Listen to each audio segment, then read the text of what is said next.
dengan saya Mang Iko. Di kesempatan kali ini, saya akan melanjutkan cerita yang sebelumnya. Cerita yang berjudul Tumbal Pesugihan Ibu Kandung. Bagaimana dan seperti apa ceritanya? Tak usah berlama-lama, berikut ceritanya. Tak menunggu waktu lama, aku segera mengganti pakaianku. Hawa tiba-tiba berubah menjadi dingin di saat aku sendirian di dalam kamar.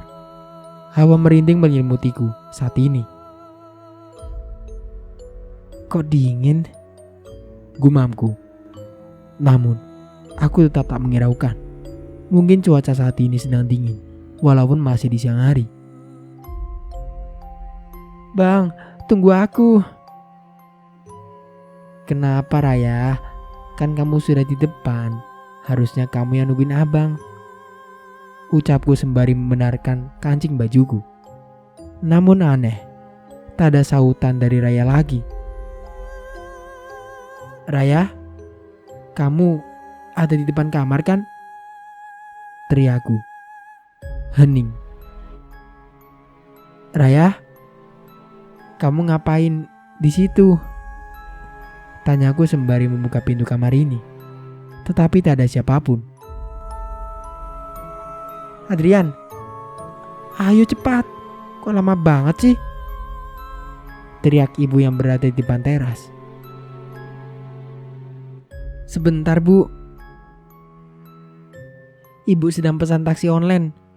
Jadi kita hari ini naik mobil deh. Yeh, asik. Teriak Raya. Ibu dapat uang dari mana? Tatapanku tajam mengarah ke wajah ibu. Kerjalah, jawabnya singkat. Kerja apa bu? Jangan bilang kalau ibu itu kerja jadi... Belum aku menyelesaikan ucapanku, ibu sudah memotongnya. Adrian, kamu ini ya, masih kecil udah mikir begitu. Emang kamu tahu apa tentang kerjaan itu? Hah? Pergaulan kamu sekarang bebas ya? Oke, sekarang kamu gak boleh keluar. Nanti biarin ibu sewa guru privat buat ngajar kamu di rumah. Ucapnya dengan keras. Tapi bu, kenapa? Kamu beberapa hari ini tidak sopan terus sama ibu. Ingat Adrian, ini ibu kamu. Dan asal kamu tahu, ibu gak akan pernah kerja menjual diri. Bisik tepat di telingaku. Ayo cepat, taksinya sudah datang. Aku menghela nafas panjang sembari memasuki taksi. Adrian, kamu di depan sama Pak sopir ya? Ucap ibu. Iya bu. Ini benar ya bu, mau ke mall? Tanya Pak sopir sembari mengendari mobilnya. Ya pak, benar. Bu, tadi bapak telepon loh. Ibu gak lihat di HP. Seletuk Raya. Oh ya? Sebentar, ibu periksa dulu. Aku hanya menengok ke belakang untuk memastikan ibu. Dia sedang men-scroll ponselnya. Kamu telepon balik Raya? Tanya ibu. Bukan Raya bu, tapi abang. Sahut Raya. Udah gak apa-apa.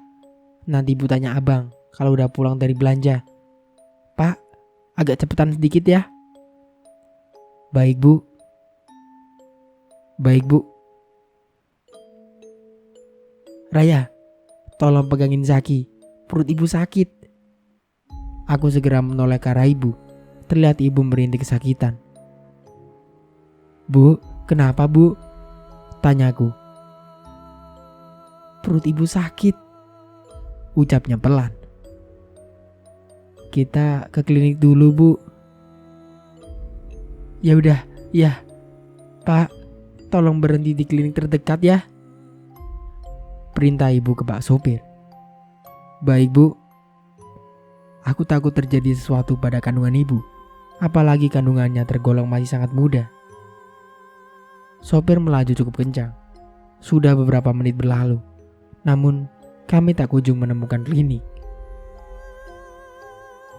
Nak, kita kesulitan menemukan klinik, bisik Pak sopir padaku. Tidak perlu klinik, juga gak apa-apa Pak. Ayo Pak cepat, kasihan ibu saya, timbalku. Adrian, mana kliniknya? Kenapa belum sampai juga? Lebih baik ibu turun saja, rinti ibu. Jangan Bu, sebentar dulu. Sakit sekali perutku. Aku sudah tak sanggup lagi untuk menahannya. Bu, itu sudah mau sampai klinik, ucap Adrian. Aku hanya mengangguk, sembari terus menahan rasa sakitku. Sudah sampai Bu, ucap Pak sopir. Ayo Bu, sini aku bantu. Anak lakiku dengan sigap turun membantuku keluar. Beruntung Raya dan Zaki tidak rewel, tidak merepotkanku. Tolong Pak, tunggu sebentar sampai kami keluar memeriksa ibu, ucap Adrian. Aku dituntun oleh Adrian hingga masuk klinik. Kemudian aku masuk ke dalam ruangan dan diperiksa oleh salah satu dokter di sini. Sedangkan anak-anakku menunggu di ruang tunggu. Ibu sedang hamil, tanya dokter ini. Iya Bu dokter, jawabku singkat. Ibu dokter hanya menggeleng-gelengkan kepalanya. Aku takut terjadi sesuatu pada janinku. Tapi kan, aku tidak menginginkan janin ini. Untuk apa aku mengkhawatirkannya? Ibu bisa duduk. Aku mulai bangkit dan duduk di sebelah kursi tepat di depan dokter itu. Kandungan ibu sangat mudah sekali. Masih berusia 2 bulan. Lebih baik ibu jangan stres dan terlalu lelah, ucap dokter. Janin saya kenapa dok? Tanyaku penasaran. Mas Bar telepon lagi, gumam ibu. Bapak telepon Bu, tanyaku. Yah. Ibu tampak mengangkat telepon bapak. Halo, ada apa mas? Aku lagi belanja. Kamu kerja aja sana. Apa? Mau pulang? Ngapain sih? Buang-buang uang aja. Asi udah aku makamin. Kamu gak usah pulang mas. Asi kecelakaan. Kepalanya bocor dan akhirnya meninggal. Udahlah, kamu doain aja dari sana. Ya udah. Nanti kalau aku hamil 5 bulan, kamu pulang aja. Kalau sekarang gak usah dulu. Aku belanja pakai uangku sendiri mas. Kenapa sih? Kamu tuh sama aja kayak Adrian. Udahlah mas, di sini rame. Dilihatin orang kan malu. Nanti telepon lagi. Itulah celotehan ibu selama bertelepon dengan bapak. Bapak pulang bu. Kulihat ibu masih sibuk dengan ponselnya. Enggak, ibu larang bapak pulang. Lagian baru beberapa hari di sana. Masa udah pulang aja? Ungkapnya. Pesanannya ya, silakan dinikmati. Pelayan datang membawa pesanan kita. Terima kasih mbak, ucap ibu. Aku mengambil satu porsi yang memang sudah disediakan. Enak bu, ucap Raya. Aku baru mau menyuap nasi dengan ayamnya. Namun bau dari ayam ini tampak lain. Ini ayam basi bu, tanyaku berbisik. Apa? Mana ada restoran sebagus ini ada ayam basi? Sudahlah, Adrian ayo dimakan. Namun selera makanku seketika berkurang. Aku tak mengerti apa yang terjadi pada diriku. Aku tidak mau makan bu, ucapku. Ya sudah, nanti minta dibungkus saja, jawabnya. Akhirnya aku tak makan apapun. Aku hanya melihat ibu beserta adik-adikku makan. Entah mengapa mereka sangat lahap menyantap hidangan ini. Namun, menurutku makanan ini tak sedap, seperti makanan basi. Kasihan tuh Bang Adrian, gak mau makan, padahal kan enak. Bisik ibu pada Raya. Raya hanya mengangguk sembari terus mengunyah. Aku hanya bisa menahan rasa laparku. Bu, jangan lama-lama, ucapku. Kenapa sih? Salah sendiri gak mau makan. Aku menghela napas dengan kasar. Asih, gumamku. Kenapa melamun? Tanya ibu padaku. Aku menggeleng. Kenapa hatiku serasa tidak nyaman dengan ibu yang berubah tiba-tiba seperti ini? Atau hanya perasaanku saja? Enak ya. Ibu udah kenyang. Ayo pulang. Nanti kita minta bungkus juga buat makan di rumah, ucap ibu. Aku bergegas bangkit dan menyusul ibu yang sudah berjalan terlebih dahulu. Mbak, saya mau bungkus. Sayang, ini gak dimakan sama anak saya, ungkap ibu. Kenapa tidak dimakan? Tidak enak ya? Tanya salah satu pelayan di sini. Bukan mbak, dia emang gitu. Rada susah makannya. Pelayan ini hanya mengangguk sembari membungkus makanan kami. Ini totalnya ya bu. Ibu merogoh tasnya. Aku melihat sedikit ternyata. Memang benar, ibu membawa banyak uang lembaran berwarna merah. Ini, makasih mbak. Kami pulang menggunakan taksi online seperti sebelum berangkat tadi. Ibu tidak apa-apa? Tanyaku saat baru memasuki mobil. Kenapa bertanya begitu? Jawab ibu sinis. Tadi kan perut ibu sakit. Takutnya sakit lagi bu. Ia hanya menggeleng. Lalu kami segera pulang. Tak ada pembicaraan apapun saat perjalanan. Raya dan Saki terlelap dalam pangkuan ibu. Habis kemana dek? Kayaknya ibunya capek banget tuh. Tanya sopir taksi ini padaku. Kami habis belanja sama makan di restoran pak, ucapku. Enak dong dek. Bapaknya gak ikut? Aku menggeleng. Tidak pak, bapak saya sedang bekerja di luar kota. Kerja apa dek? Belanja sebanyak itu? Pasti kamu orang kaya ya? Ucapnya. Alisku menggerut mendengar ucapan bapak ini. Bapak dada aja. Bapak nggak lagi bercanda loh dek. Aku menggeleng. Kami dari keluarga biasa aja pak. Bapak juga bekerja jadi buruh biasa. Bapak ini hanya mengangguk lalu melanjutkan menyetir mobilnya. Itu rumah di depan ya? Iya pak, maju sedikit lagi. Bu, ayo bangun, kita udah sampai bu. Aku mencoba membangunkan ibu beserta adik-adikku yang masih terlelap. Apa? Udah sampai? Raya, ayo turun, ayo bangun. Raya mulai turun dengan raut wajah yang masih sangat lelah. Sini Raya, kamu mau abang gendong? Ia mengangguk. Ini pak ongkosnya, makasih ya, ucap ibu pada sopir ini. Aduh capek. Adrian, tolong nanti beresin semuanya ya. Itu ayamnya masukin lemari.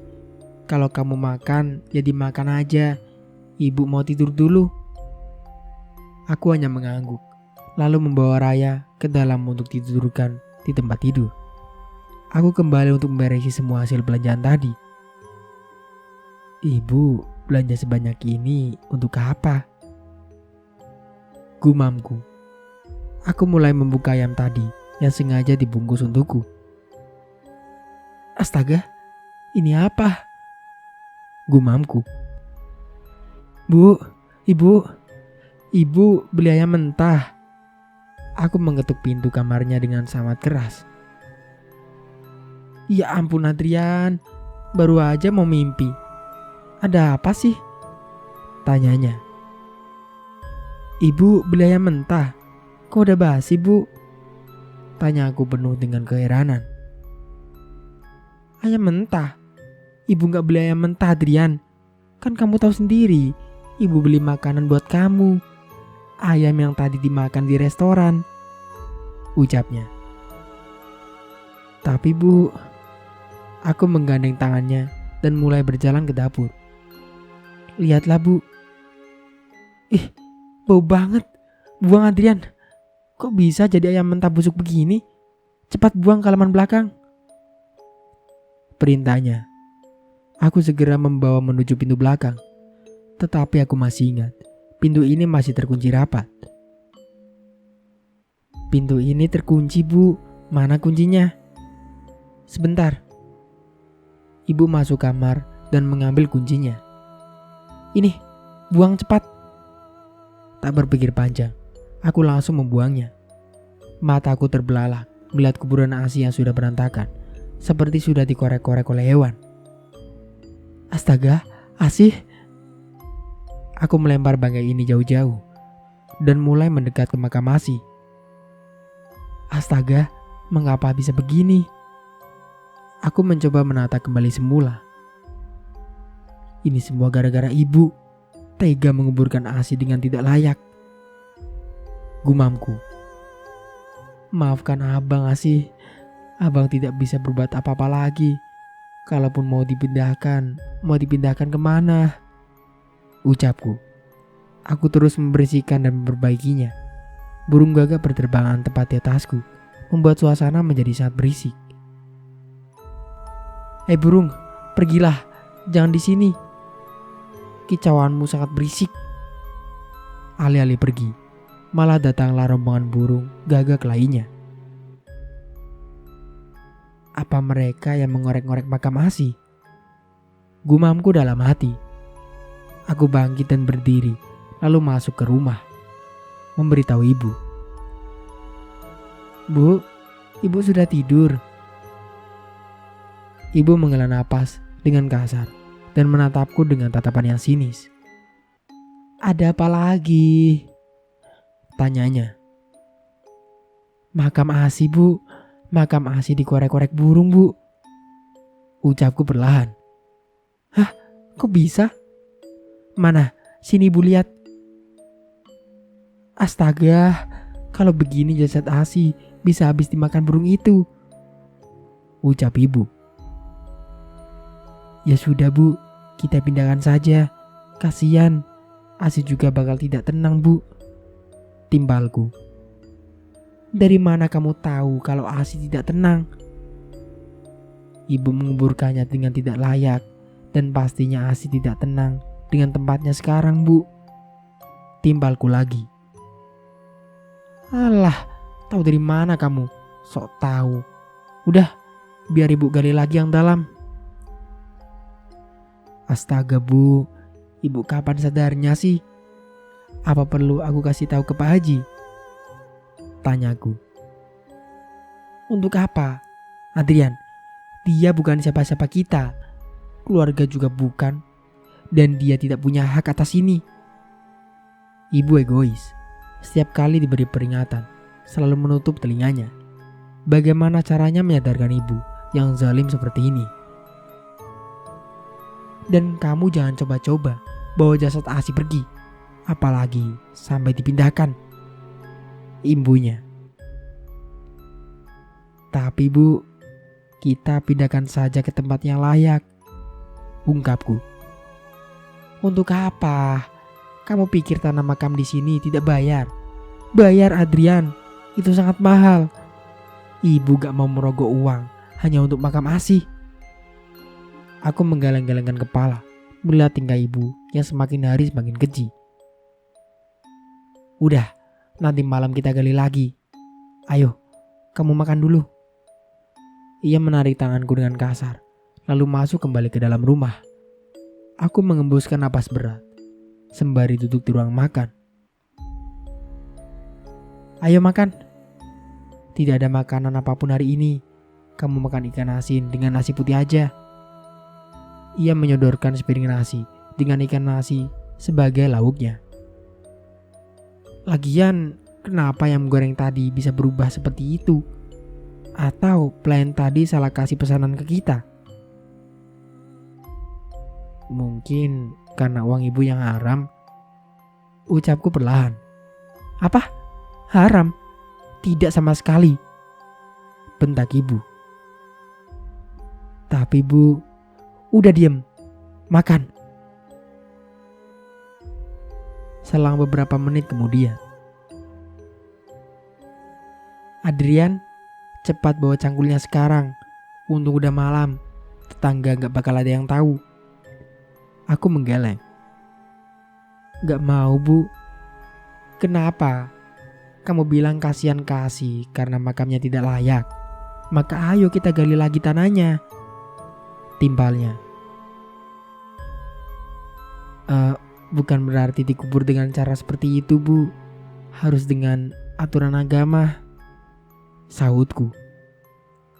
Alah, kamu tahu apa tentang agama? Lihat, orang tenggelam emangnya dikubur? Kan enggak. Malah kalau enggak ketemu, ya sudah, enggak dicari lagi. Ibu terus mengelak bahwa dialah yang paling benar. Cepat, ayo. Ibu menarik paksa tanganku. Cepat gali, Adrian. Tapi jangan sampai jasad Asi kena cangkulnya. Aku dengan terpaksa menuruti kemauan ibu yang entah apa yang ada di pikirannya. Cepat, cepat. Aku segera mempercepat penggalian ini. Tetapi tanah terasa amat keras. Keras bu. Kamu gak bisa. Sini bu aja. Ibu merebut cangkul yang berada di tanganku. Susah, gumamnya.